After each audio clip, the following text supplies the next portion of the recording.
अतिथि देवो भव। आपके घर में कभी अतिथि आते हैं तो उनका सेवा करिए, स्वागत करिए। कभी भी घर में अतिथि आने के बाद में मुंह नहीं बिगाड़ना चाहिए। आप लोग सेवा करते हैं ना अतिथि का, करते कि नहीं करते हैं? उसी के घर में अतिथि आते हैं जो सेवा करने, स्वागत सत्कार करने योग्य होता है। जो लोभी होता है ना उसके घर में तो अतिथि भी नहीं आते। इसलिए अगर आपके घर में अतिथि आए, मेहमान आए तो खूब भाव से सेवा करिए।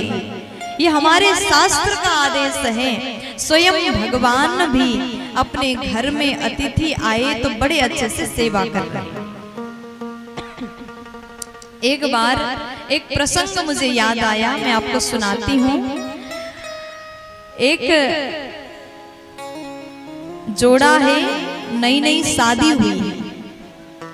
अब शादी गांव में रहने वाले व्यक्ति थे। शादी के पश्चात बहू बोली हम शहर में शिफ्ट होंगे। ऐसा अधिकांश होता है। आजकल की बहुओं को गांव में रहना पसंद नहीं है। गांव में क्या करेंगे, कई प्रकार के लोग हैं न, बाहर निकल सकते हैं, बड़ा बंधन होता है। शहर में जाएंगे, बढ़िया घूमेंगे, जो मन करे खाएंगे। इसलिए शहर में शिफ्ट होने का भाव नई नई बहुओं को होता है। अब आप लोगों के यहाँ क्या है, कैसा है, मुझे नहीं पता।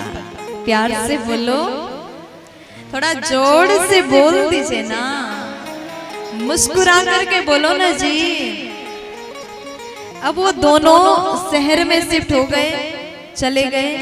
और कुछ दिन बाद शादी के, बस नई नई शादी हुई थी, शहर में शिफ्ट हो गए, एक फ्लैट लिया, वहीं रहने लगे।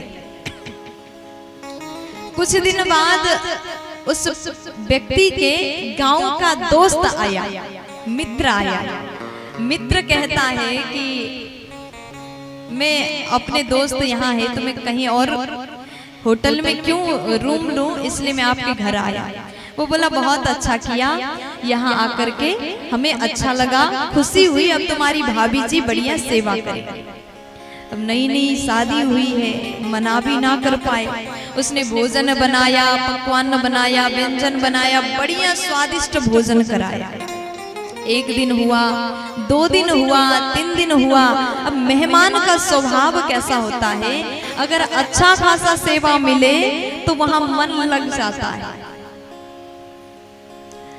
अच्छा भोजन, स्वादिष्ट आहार मिल जाए तो चाहे 20 दिन भी रुको तो कम ही लगता है। अब मेहमान बड़े विचित्र स्वभाव के होते हैं, बुराई नहीं कर रही हूं, थोड़ा हंसी मजाक की बात है। मेहमान अपने घर में चाहे 10 बजे 12 बजे भोजन मिले, नाश्ता ना मिले तो भी ठीक है, लेकिन अगर किसी दूसरे के घर में जाए तो सुबह के 5 बजे मंजन करके तैयार हो जाता, लाइए चाय पिलाओ। नाश्ते में क्या बना? कुछ मेहमान बड़े ही विचित्र स्वभाव, खुद के घर में नहीं मिल रहा है तो भी ठीक है, लेकिन दूसरे के घर में सुबह 5 बजे मुंह हाथ धो के मंजन करके सोफे पर बैठ गए मेहमान। क्या बन गया, नाश्ता क्या मिलेगा? क्योंकि उसको पता है मेहमान हो तो अच्छा खासा स्वागत करेंगे। अब उसने खूब खाया। भाभी जी ने शुरू के 2-4 दिन तो बढ़िया बढ़िया स्वादिष्ट व्यंजन खिलाया। नाश्ते में समोसा, चाउमीन, फुल्की, सब कुछ खिलाया। 5-6 दिन हो गया। भाभी विचार करती है कि मेहमान कब तक रहेगा। अपने पति से बोली, आपका ये दोस्त है ना, ये कब जाएंगे? बहुत दिन हो गया। अब पति बोला, देखो देवी, कोई हमारे घर में आया है, उसको सामने से पूछना अच्छा नहीं लगता कि भैया कब तक जाओगे, ये बड़ा बुरा लगेगा। इसलिए पूछ तो नहीं सकते, और अच्छे से खिलाओ पिलाओ, सेवा करो और वो जल्दी जाएंगे। तो तुम्हारे यही स्वभाव से तुमने जितना बढ़िया भोजन करा है ना, इसी के कारण वो ज्यादा रुक रहा है। तो पत्नी बोली कुछ तो करना पड़ेगा, कैसे भगाएं उसको, कुछ तो करना पड़ेगा, दिमाग लगाओ। अब पत्नी जब मेहमान बाहर हॉल में बैठा था, इतने में पत्नी अपने पति को भीतर ले गई रूम में, अंदर से लॉक किया और एक डंडा दिया, लीजिए इससे मारिए, गद्दे पर मारिए, मुझे नहीं। अब जैसे पति ने जोर जोर से गद्दे पर मारा, पत्नी चिल्लाने लगी, आज तो मुझे मार देगा, खूब तड़पने लगी, रोने लगी। पति गद्दे पर जोर जोर से मारा, पत्नी जोर जोर से रोने लगी। अब थोड़ी देर बाद मेहमान ने क्या विचार किया, इनके घर में आपस में दोनों में इतना झगड़ा हो रहा है।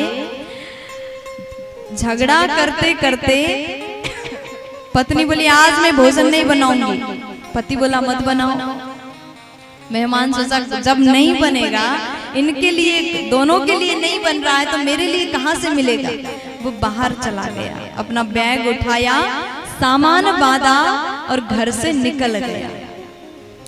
अब बाहर हॉल में आई पत्नी, पति बोला मैंने तुम्हें मारा ही नहीं, मैं तो झूठ में मार रहा था। पत्नी बोली मैं कहां सच रो रही थी, मैं भी झूठ में रो रही थी। और अपना झोला पकड़ के आया, कहता मैं भी सच में कहां गया था, मैं भी झूठ में गया था। तो कभी कभी ऐसे मेहमान भी होते हैं, प्यार से बोल दीजिए ना।